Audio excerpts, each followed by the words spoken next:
el nostre full de ruta és consulta, consulta i consulta.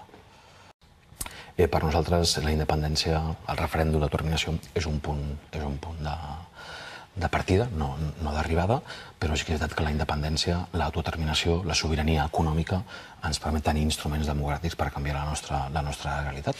El federalisme és, la tercera via és un mite, és el misteri de la Santíssima Trinitat, ningú sap què és. Quina és la tercera via? Si neix morta, no existeix. No existeix perquè l'Estat no té ni voluntat, ni vol ni pot. I aquí és el xoc entre legitimitat democràtica i legalitat constitucional.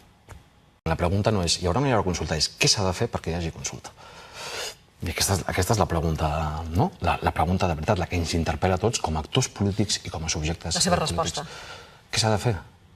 Convocar-la, o sigui, avançar la negativa i de consultes i convocar la consulta. El febrer em deia abans. No, el febrer és la negativa de Madrid, després vindrà la llei de consultes que s'està redactant en aquest moment al Parlament i des de la nova legalitat neix de la profunda legitimitat que aquest poble s'ha donat a si mateix.